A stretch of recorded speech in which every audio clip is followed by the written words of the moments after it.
ये पहाड़ ऐसा क्यों है? हमने पहले भी कई लोगों से जवाब तलाशने की कोशिश की थी, लेकिन असफल रहे। और जिस सवाल का जवाब नहीं मिलता वो रहस्य बन जाता है। इसीलिए इसे दुनिया का सबसे रहस्यमय पहाड़ कहा जाता है। हम फिर वहीं पहुंच गए थे जहां से ये खोज शुरू की थी। ये पूरा पर्वत ऊपर से लेकर नीचे तक एक जैसा था। दूर से हर चोटी एक जैसी लग रही थी।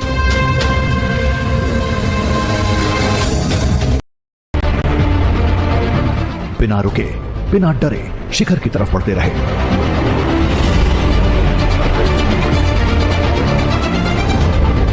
जब दरअसल कांवड़िया पहाड़ सदियों पहले एक ज्वालामुखी था जो किसी वक्त फटा था।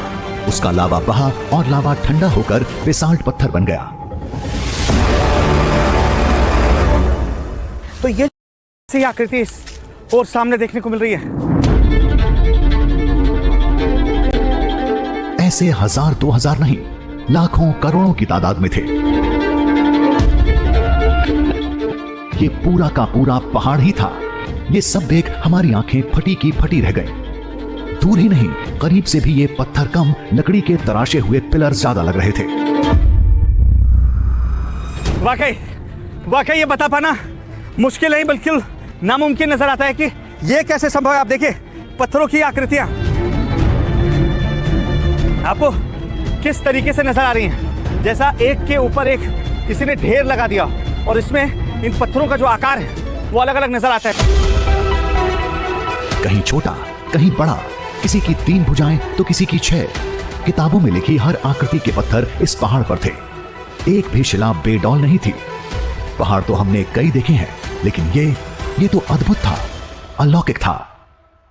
ये देख रहे हैं आप आकार, ये जो चट्टान यहाँ पर रखी गई है या यहाँ पड़ी हुई है, इसको देखिए बिल्कुल त्रिभुजाकार, ट्रायंगुलर आपको नजर आ रही है। उसके ठीक बाजू में ये ऐसा लग रहा है कि किसी ने यहाँ स्केल रखकर इसे आयताकार या वर्गाकार शेप में बना दिया है, काट दिया है। उसके बाजू में पंचकोणी आपको नजर आएंगे।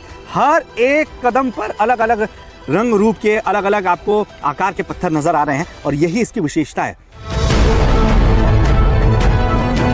सच कहें तो हमें भी ये पहाड़ के पत्थर नहीं, बल्कि किसी के पत्थर नहीं, बल्कि किसी महल के अवशेष लग रहे थे। इंद्र के महल की कहानी भी यहां से जुड़ी है।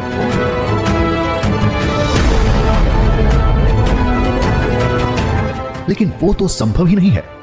माजरा समझ से परे था।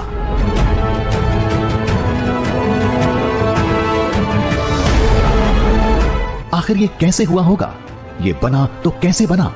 किसी ने बनाया तो क्यों बनाया? ये इंसान का काम है या किसी दैवीय शक्ति का?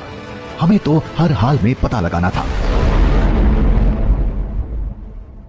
खोदते जाएंगे तब आप ये समझ पाएंगे कि ये कितने मीटर नीचे तक धंसे हुए हैं। जितना ऊपर नजर आ रहे हैं उससे कहीं ज्यादा नीचे हो सकते हैं।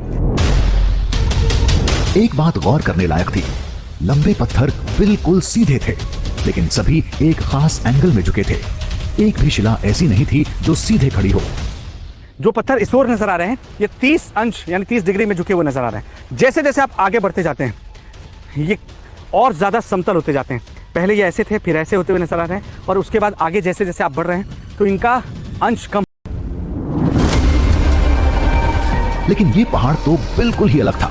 दावे के मुताबिक जो महाभारत काल का था। नर्मदा नदी को रोकने के लिए भीम कांवड़ में रखकर इन पत्थरों को लाए थे। सबको पिलर के आकार में तराशा था। लोगों की यहाँ पर मान्यता है कि ये कांवड़ में लाए हुए पत्थर हैं और कांवड़ में इन्हें कौन लेकर आया था? कांवड़ में इन्हें